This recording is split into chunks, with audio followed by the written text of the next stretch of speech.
مش بصور، معرفش ليه، يعني مش عارفه ليه. انا كانت نفسي مسدوده اصلا، يعني انا لما يعتبر من رمضان بالظبط ما صورتش. هعمل النهارده، هجيب علب علشان هوزع وجبات.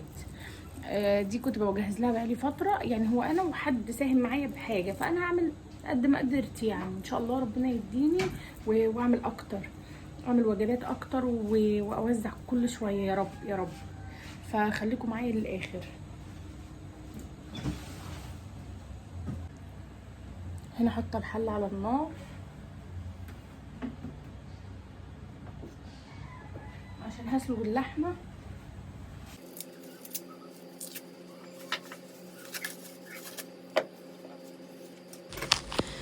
وبالهنا والشفا، كل ربنا يقدره على اي حاجه، حتى لو حد بيشيل وجبه بس او اتنين من الوجبات اللي هو بيعملها في لنفسه في البيت، فياريت والله. وكله ده اصلا ما خدش معايا والله ساعه زمن. وطبعا اتغدينا منه، عملنا حسابنا برضو في الغدا، اتغدينا والباقي اللي هو حطيناه في العلب ووزعناه.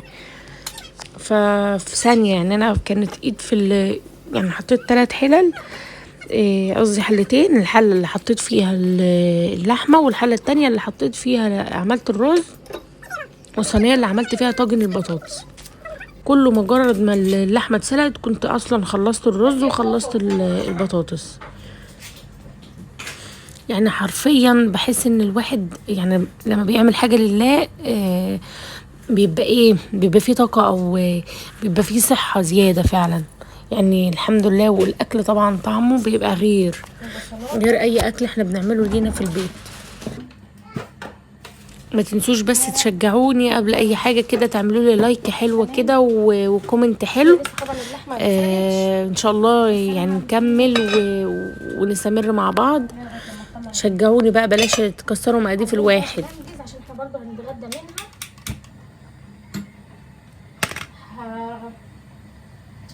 هحط الحله اللي هعمل فيها الرز.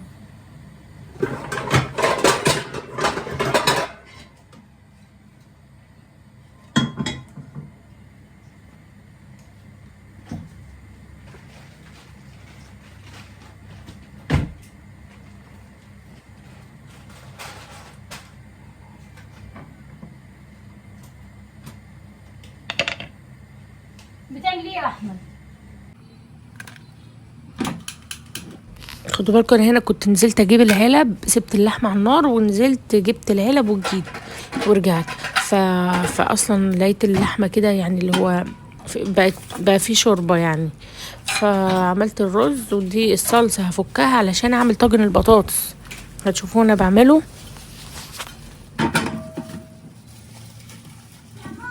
نعم.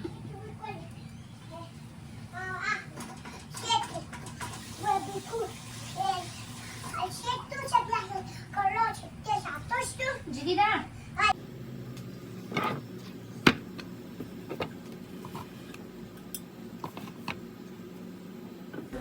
بعد ما نصلي على سيدنا النبي كده بسجل لكم وانا لسه صاحيه من النوم، يا دوب اللي هو فتحت عيني، حتى لسه والله ما صليتش، قلت اسجل بعدين اقوم اصلي. هعمل الرز بشعريه قدامك اهو. وطبعا هتشوفوا يعني الاكل بيتعمل ازاي ونظافه الاكل، يعني الحمد لله رب العالمين. ايه يا فوفو؟ لا هات الشاحن يا فوفو، هات الشاحن. وفوفو ساعدني طبعا، صح يا فوفو؟ مش انت ساعدتني امبارح؟ واحمد ساعدني وبودي. عملتوا ايه؟ لا، ما احنا من بعيد عن الاوضه في الاكل، مش احنا عملنا الاكل مع بعض اللي وزعناه؟ واحمد وبودي هم اللي عملوه، هم اللي قفلوا العلب صح، ورحتوا وزعتوها. عايزين نعمل تاني صح؟ ماشي حاضر. انا بودي عندي لا عايز 24 ساعه يروح عند الناس ويوزع في حاجات، يعني ما شاء الله بودي فظيع. انا بسرع لكم الفيديو علشان ما تزهقوش معايا، ما تزهقوش مني. فاللي هو همشيه بسرعة شوية علشان تشوفوا يعني. تابعوني كده للاخر واعملوا اشتراك حلو، واللي اول مرة يشوفني يعمل لايك واشتراك حلوين. ايه رأيكم في الكفر القمر اللي انا حطاه على غسالة الاطباق ده؟ ده بتاع غسالة اوتوماتيك. فبس هو يعني بصوا، اللي عنده غسالة اطباق ويحطها تحت الحوض يجيب الكفر ده. هات يا فوفو. الكفر ده بيحمي جدا جدا جدا، ما بيخليش المية اصلا توصل للغسالة من اي ناحية، يعني حلو خالص. وكمان نفعني انا في حاجة اهم.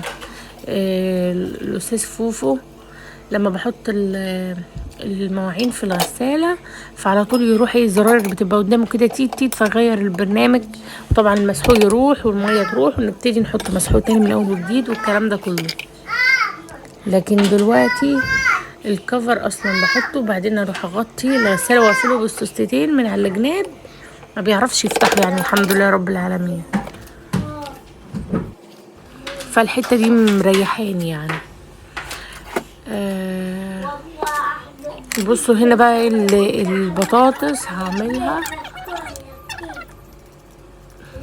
بصوا بعصر السرعة بتاع القشرة بتاعت البطاطس دي انا ما اقدرش استغنى عنها حرفيا يعني. ما شاء الله ربنا يحفظها لي يا رب.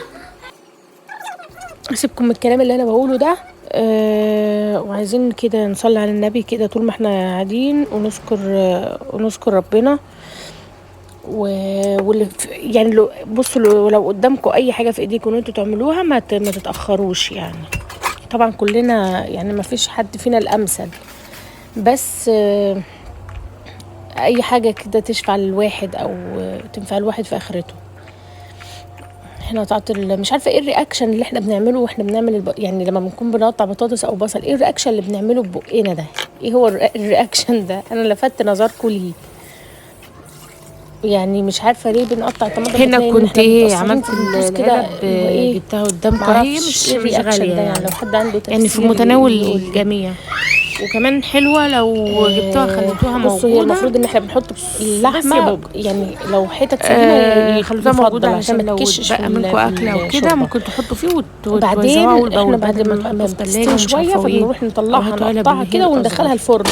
بس انا قطعتها اللحمه كنت حطيتها حته واحده علشان ونزلتها في يعني. هم في الافراح بيعملوها كده، بيحطوها حته واحده وبيسلوها. هنا هو هي بعدين بيطلعوها بعد ما الصلصه في الفريزر. بيروحوا يقطعوها كده شرايح ويحطوها على الصلصه والبطاطس في الفرن او صلصه بس.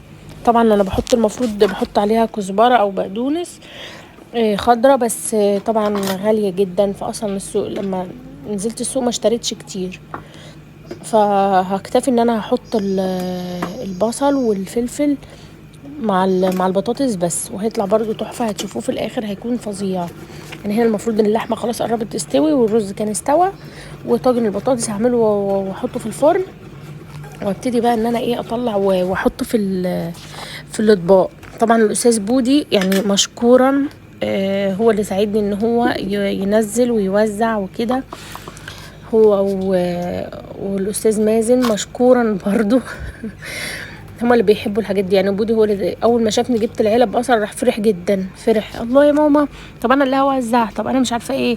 حتى خلاني مش عارفه خلاني كنت بعمل ايه، وراح قال لي خليك يا ماما خليكي انت، انا هحط في العلب. قلت له لا انت اصلا انت مش هتعرف تحط في العلب، انا هحط في العلب وانت تساعدني وتنزلهم.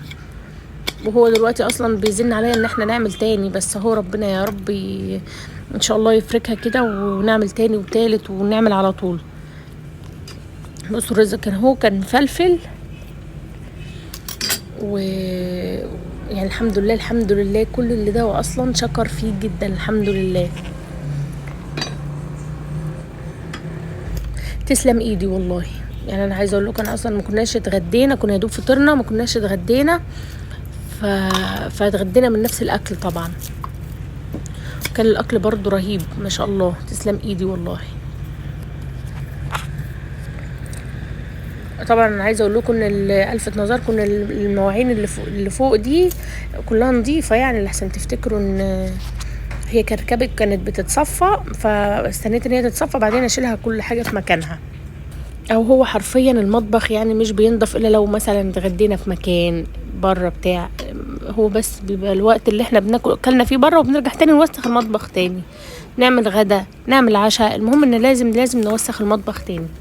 ما ينفعش ان المطبخ يبقى يفضل نضيف.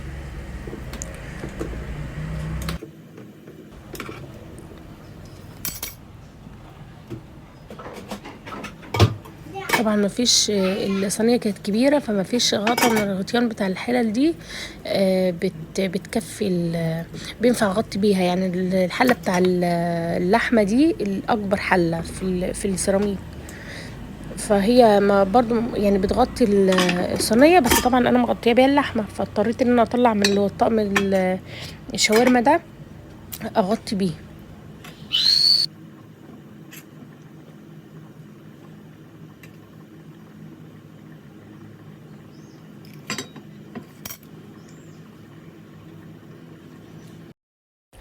الشوربة بقى بتاع اللحمة شايفين خطيرة ازاي، تجنن اصلا. طلعت الشوربة بيتحطت فيها حبة رز كده وكلتها، كانت رهيبة.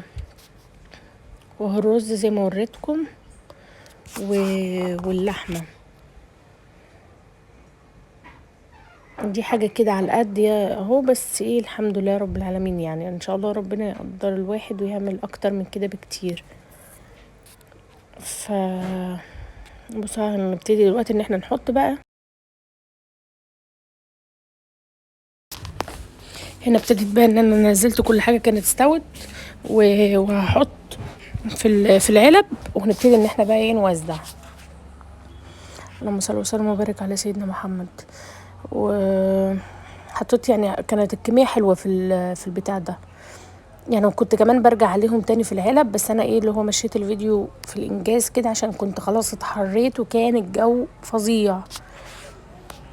فكنت بحط الرز كده، والحمد لله يعني الدنيا كفت ان احنا كلنا واتبقى منها كمان الحمد لله رب العالمين. ما تبخلوش علينا بقى بلايك واشتراك لو اول مره تشوفوني.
احنا الحمد لله كنا خلصنا، وابتديت ان العيال ياخدوا العلب ينزلوها.